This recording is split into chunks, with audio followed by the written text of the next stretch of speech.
Hello students, YouTube के channel management with DP Singh में आपका स्वागत है। कंपनी लॉ में अपने winding up of company part 2 में इस वीडियो में अपने स्वैच्छिक समापन या कह दें voluntary winding up of company, इस पर चर्चा करेंगे, इसे समझने का प्रयास करेंगे। देखिए, जो स्वैच्छिक समापन है या कह दें वॉलंटरी वाइंडिंग अप जो है ऑफ कंपनी, ये दो प्रकार का होता है।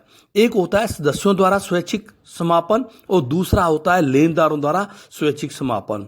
लेकिन कंपनी अधिनियम जो 2013 है, इसमें संशोधन करके इन दोनों के अंतर को समाप्त कर दिया गया और केवल स्वैच्छिक समापन ही कहा गया, जिसके लिए पहले कंपनी के सदस्यों और लेनदार दोनों की सहमति जरूरत है। लेकिन सर्वप्रथम कंपनी के सदस्यों को कंपनी के स्वैच्छिक समापन के लिए या वॉलंटरी वाइंडिंग अप के लिए अपने कहते हैं कि एक समुचित संकल्प पत्र पारित करना होता है।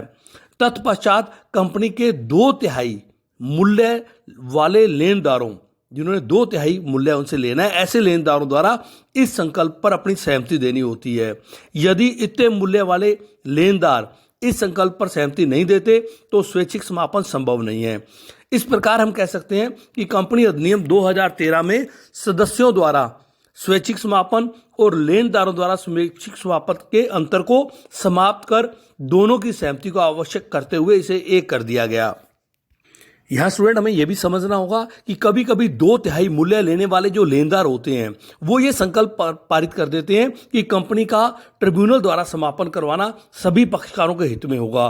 तो ऐसी स्थिति में स्वैच्छिक समापन संभव नहीं होता या नहीं किया जा सकता और कंपनी का ट्रिब्यूनल द्वारा ही समापन अनिवार्य हो जाता है और कंपनी ट्रिब्यूनल को एक आवेदन करने के लिए बाध्य हो जाती है। इसके साथ साथ स्टूडेंट हमें यह भी समझना होगा कि जो स्वैच्छिक समापन है इसके लिए कुछ कंडीशंस हैं, जैसे शोधन क्षमता की घोषणा करना। यदि कंपनी का स्वैच्छिक समापन प्रस्तावित है या प्रस्ताव पास कर दिया जाता है तो जो इसके संचालक हैं, एक या एक से अधिक संचालक, वो शपथ पत्र द्वारा घोषणा करके ये बताएंगे कि कंपनी की जो कोई ऋण है ये बकाया नहीं रहेगा समापन पर, या ये कह दें कि कंपनी की संपत्तियों का विक्रय करके ऋणों का पूर्ण भुगतान कर दिया जाएगा। इसी प्रकार साधारण सभा में संकल्प पारित करना। यदि संचालकों द्वारा घोषणा की जाती है तो 5 सप्ताह के भीतर कंपनी की साधारण सभा में स्वैच्छिक समापन हेतु उन्हें संकल्प पारित करना होगा।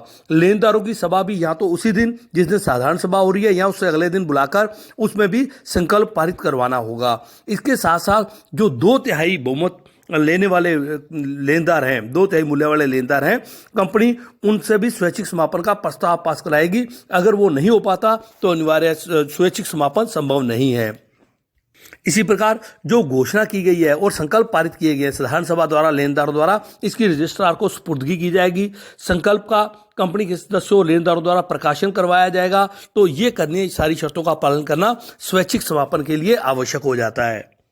इसके साथ साथ स्टूडेंट्स जो voluntary winding up of companies है, इसमें जो प्रोविजंस हैं उसको भी हमें ध्यान में रखना होगा, क्योंकि स्वैच्छिक प्रस्ताव पारित होने के पश्चात कंपनी समापक अपने कह दे या लिक्विडेटर जो कंपनी का, उसकी नियुक्ति करना और उसका पारिश्रमिक निर्धारण करना। साधारण सभा में या केंद्रीय सरकार द्वारा नियुक्त कोई व्यक्ति है या साधारण सभा में किसी व्यक्ति को समापक के रूप में नियुक्त किया जाता है लिक्विडेटर के रूप में, तो उसकी फीस साधारण सभा में तय की जाएगी। इसी प्रकार संचालक मंडल की शक्तियों को समाप्त किया जाएगा, उसमें प्रस्ताव पारित करके समितियों की नियुक्ति की जाएगी जो समापन की कार्रवाई का निरीक्षण करेगी। इसी प्रकार जो समझौता व्यवस्था की गई है कंपनी के समापन के संबंध में, तो 2/3 सदस्यों द्वारा या साधारण सदस्यों ने प्रस्ताव पास करके जो व्यवस्था बनाई है उसे कंपनी और लेनदार लेने के लिए बाध्य होंगे और जो स्वैच्छिक समापन है इसकी जो लागत आएगी इसका भी भुगतान सुरक्षित लेनदारों के पश्चात अन्य दावेदारों से पहले उनको भुगतान किया जाएगा। जो कंपनी स्वैच्छिक समापन की लागत का अनुमान होगा उसका भुगतान या खर्चा होगा उसका भुगतान किया जाएगा। और इसी प्रकार स्टूडेंट्स, यदि voluntary winding up of company का प्रस्ताव पारित हो जाता है और उससे संबंधित सभी औपचारिकताएं पूरी हो जाती है तो कंपनी का विघटन किया जा सकता है और इसके हेतु संकल्प पारित करना पड़ता है कि कंपनी की अंतिम साधारण सभा की जो बैठक है उसमें कंपनी की जो लिक्विडेटर की रिपोर्ट है उस पर विचार करके और कंपनी के अधिकांश सदस्य कंपनी के समापन से संतुष्ट हो जाते हैं तो वो कंपनी के विघटन का संकल्प पारित करते हैं। इससे संबंधित रिपोर्ट पुस्तकें आदि जो भी होती हैं वो ट्रिब्यूनल को विघटन के लिए आवेदन करना पड़ता है। इसके साथ साथ जो लेखा है, अपने कहते हैं जो भी अकाउंट्स हैं, जो संकल्प प्रस्ताव पारित किए गए हैं, उसकी प्रतियां रजिस्ट्रार को भेजनी होती हैं। इसके साथ साथ इसके पश्चात जो ट्रिब्यूनल है वो आवेदन प्राप्त करने के 60 दिन के भीतर कंपनी के विघटन का या अपने कहते हैं डिसोल्यूशन का आदेश दे सकता है, और आदेश की प्रति रजिस्ट्रार को उसको भेजनी पड़ती है ट्रिब्यूनल को। ये भी निर्धारित 30 दिन के भीतर, उस आदेश के 30 दिन के भीतर वो रजिस्ट्रार के पास ट्रिब्यूनल है वो उसको फाइल करेगा, और रजिस्ट्रार राजपत्र में कंपनी के विघटन का या डिसोल्यूशन का अपने कहते हैं आदेश है वो प्रकाशित करेगा। इसके साथ साथ यदि किसी कंपनी समापक या कहते हैं लिक्विडेटर द्वारा कोई भी प्रावधानों का पालन करने में त्रुटि की जाती है तो उस पर 1 लाख रुपए तक अर्थदंड से उसे दंडित किया जा सकता है अंडर सेक्शन 318 के अनुसार।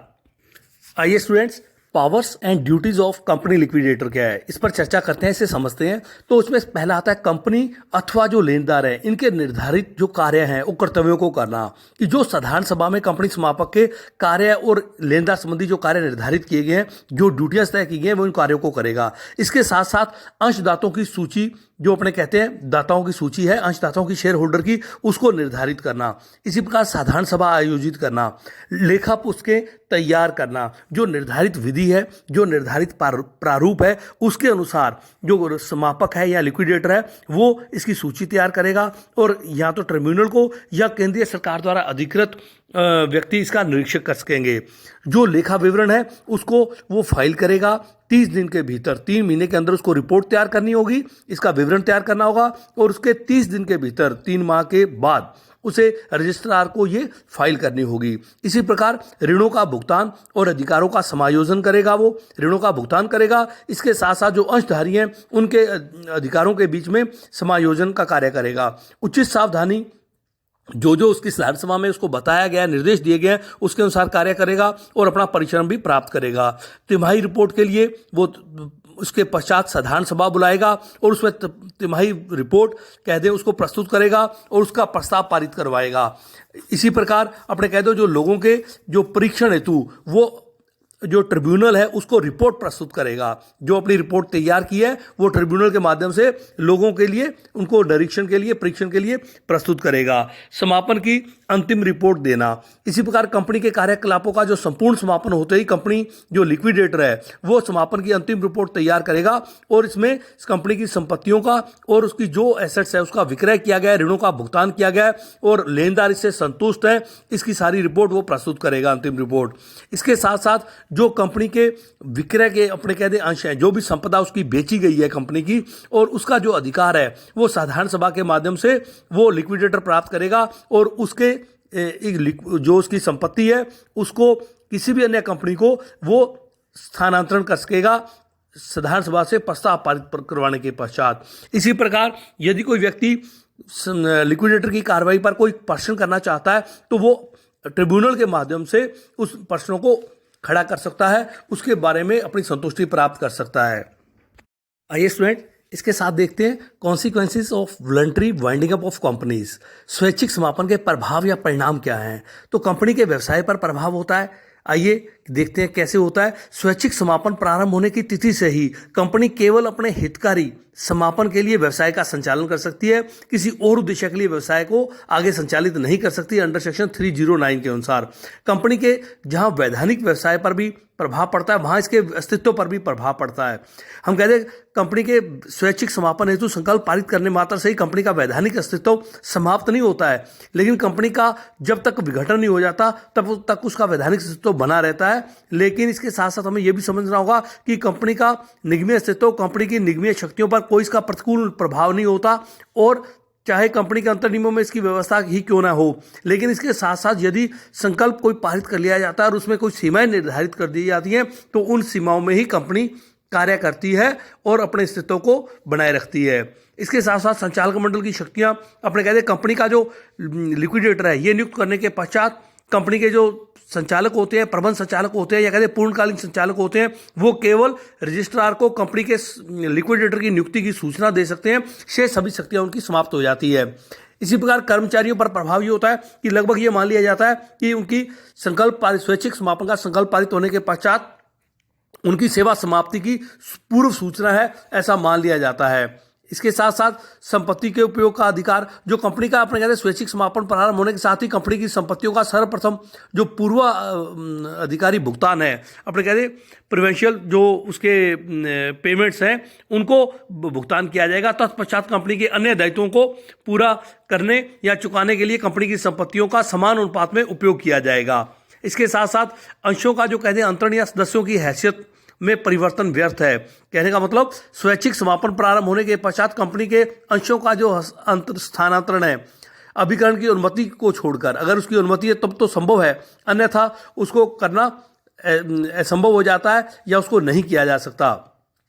इसी प्रकार ये कहते कि अंशधारी और जो अंशदाता है इनके ऊपर भी प्रभाव पड़ता है कि अंशों द्वारा सीमित कंपनी के जो अंशधारी है अपने अंशों पर अदत्त राशि के भुगतान हेतु उत्तरदायी होते हैं। जो उसकी अदत्त राशि है उसके भुगतान के लिए वो उत्तरदायी हो जाते हैं और उसे मांगी गई किंतु और सभी प्रकार के बकाया का उनको भुगतान करने के लिए उनका उत्तरदायित्व उत्पन्न हो जाता है। इसके साथ साथ अपने कहते हैं कंपनी के समापन के पश्चात जो अंशधारी होते हैं उसको अंशदाता के नाम से पुकारा जाता है। तो स्टूडेंट्स, ये था voluntary winding up of companies. Thank you.